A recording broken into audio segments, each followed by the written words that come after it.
যার ঘরে বাচ্চা আছে তার মায়েদের কিন্তু একটু টেনশন বেশিই থাকে। স্পেশালি বাচ্চারা কিন্তু আজকাল ঘরের খাবার একদমই খেতে চায় না। আমি যদি মারিয়ামের কথাই বলি, মারিয়াম ঘরের খাবার বলতে মাছ-টাছ তো একদম খেতেই চায় না। ও তো এমনিতেই ও আ কোনো কিছুই খেতে চায় না। তার মধ্যে যা ভাতটা তো ওকে একটু খাওয়াই, তাও একটু কষ্ট-টষ্ট করেই খাওয়াতে হয়। যাই হোক, মাছ তো একদম পছন্দই করে না। তো আজকে ওর জন্য একটু ফিশ কাবাব করছি। আসলে ফিশ কাবাব না, ফিশ কোফতা কারি করছি। তো কিভাবে কি করছি সেটা তোমাদের সাথে আজকে শেয়ার করব। আমি মাছটা আগেই একটু সেদ্ধ করে নিয়েছি। এটা হচ্ছে হলুদ আর লবণ দিয়ে।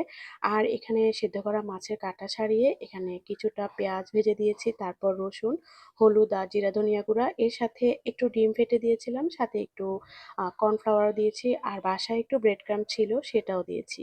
এই তো যেভাবে আমরা কাবাব বানাই ঠিক সেভাবেই আমি এটা করে নিচ্ছি।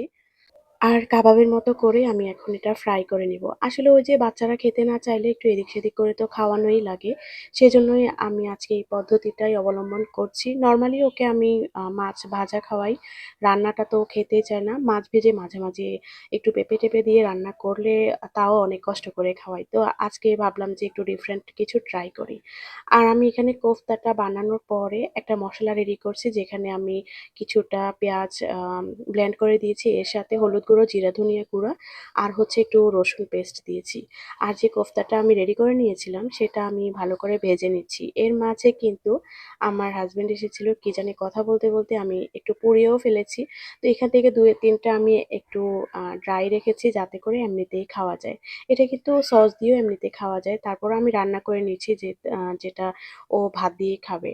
আর আমি এর ঝোলটা একটু যাতে ঘন হয় সেজন্য একটু পেঁপে পেস্ট করে দিয়েছি। পেঁপেটা লবণ হলুদ দিয়ে সেদ্ধ করা ছিল।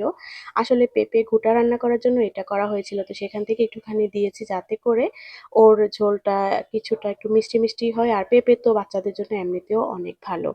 আর আজকে যেটা করছি এটা কিন্তু যাদের ঘরে বাচ্চা আছে তারা মাস্ট ট্রাই করতে পারো। আর তোমাদের যাদের বাচ্চারা মাছ খেতে চায় না তাদের জন্য এটা একটা বেস্ট অপশন হতে পারে। যাই হোক, কথা বলতে, বলতে আমার কিন্তু রান্না অলমোস্ট কমপ্লিট। আমি একপাশে আমাদের জন্য রান্না করে নিচ্ছিলাম। আর আজকে নিজেদের জন্য পেঁপের ঘুঁটা করছিলাম। তোমাদের সাথে সেদিন শেয়ার করেছিলাম যে পেঁপের রেসিপি চলছে।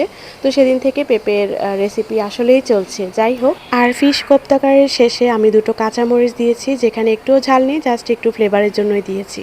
তো আজকের ব্লগটা কেমন লেগেছে অবশ্যই কমেন্ট করে জানাবা। আজকে তাহলে এখানেই বিদায় নিচ্ছি। আল্লাহ হাফেজ।